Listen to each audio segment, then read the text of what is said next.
Perhaps there's an element of irony that this cap that I'm wearing, I received in Louisville, Kentucky, when a horse called Mubtahij was running in the Kentucky Derby against one of the greatest horses that the country has ever seen, or in fact that the world has ever seen, a horse called American Pharaoh. He was far from disgraced that day, and he's gone on to run second in the Dubai World Cup last year to a horse called California Chrome. And it may well be that what we learnt in America is that the dirt horses that come out of there are truly spectacular and dominant, as we saw with California Chrome last year, as we saw with Pleasantly Perfect and Medaglia d'Oro, as we saw with Dubai Millennium. He was an absolute freak, and he was victorious in the year 2000.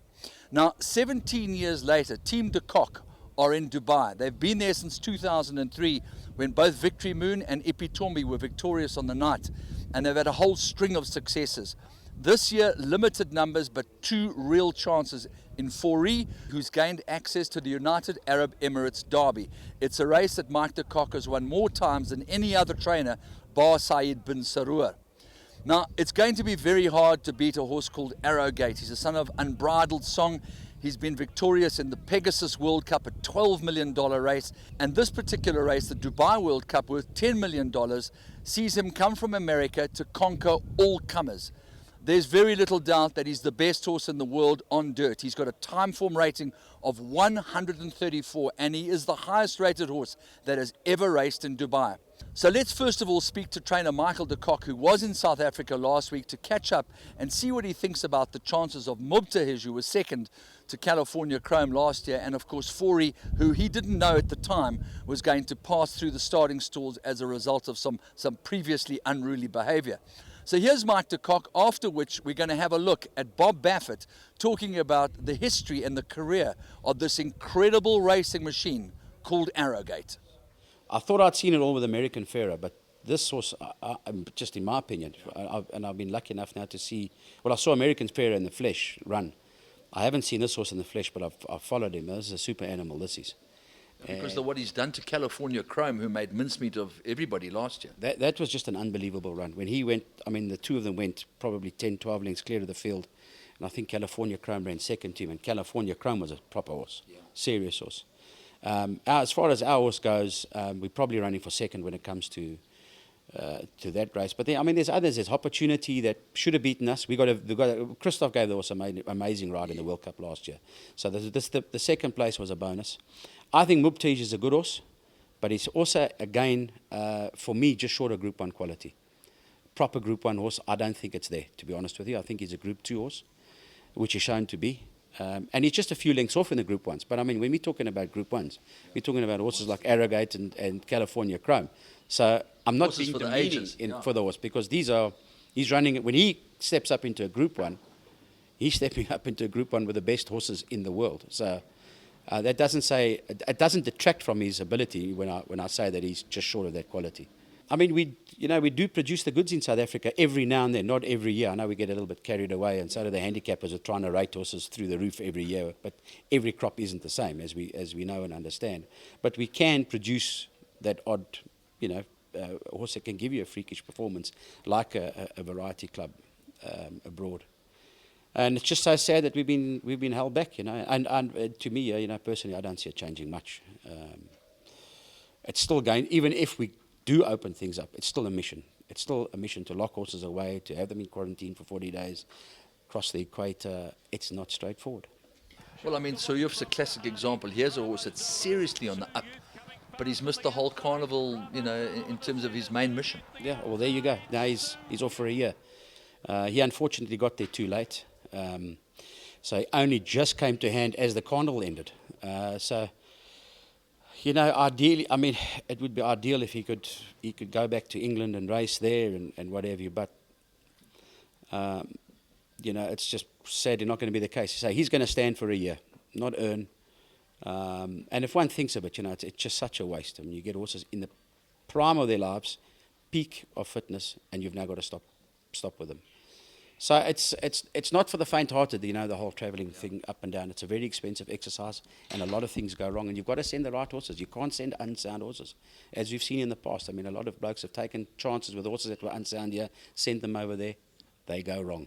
That is the harshest environment in the world at the moment.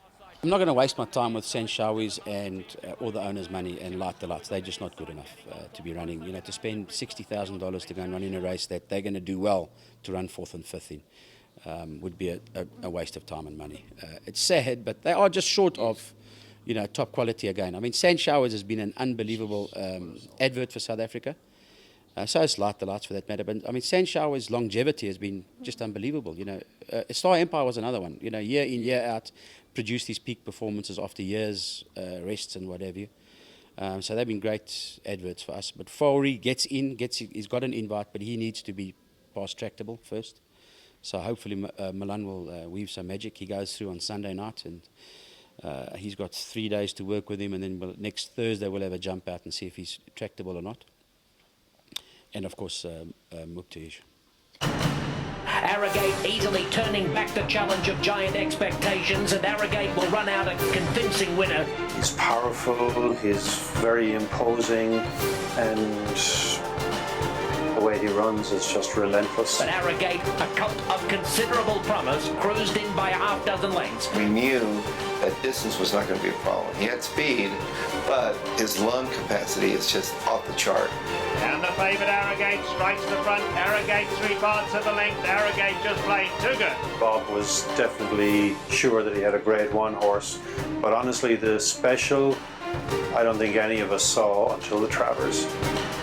Well, we'd heard, you know, on the backside, the buzz going around. He was a very talented horse, and Bob thought he was certainly one of his best 3-year-olds in his barn. Going into the Travers, we were really confident. And I remember, you know, seeing Dr. Chandler, who worked for Judd Mont. He said, "Hey, I heard this horse can't lose. Pressure's on." They're off in the Travers. A 6-length lead here with 1 furlong to run. They've left the field reeling behind. Arrogate, what a commanding performance. He won the Travers by 12. And I looked at the clock and I saw 159, but I didn't know what the track record was. I just saw 159. I thought, wow. Set a Travers record and a track record at the same time, with the margin that he won by, and running the 1.25 at Saratoga under 2 minutes was just unbelievable. Before the Breeders' Cup Classic, I felt really confident going in that the horse is ready, but he still needed to race it. It would take a super effort by a special horse to beat a champion like California Chrome. I'll be honest with you, when they were turning into the stretch, my hopes were starting to dwindle a little bit. With Arrogate coming after him on the outside. And I told my wife, I remember, I said, well, we're going to run second. No way we'll be able to catch that horse. Arrogate still coming. California Chrome. Arrogate steals the show.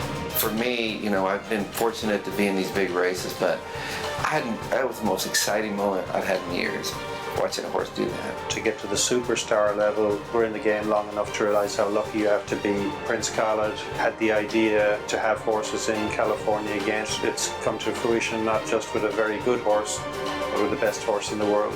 Yeah, I can actually say now that I've ridden the best horse in the world. So to get this is pretty special.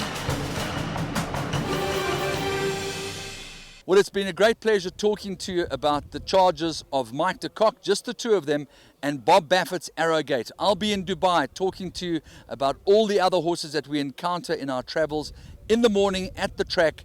I'm Andrew Bond reporting for Teletrack and SAP.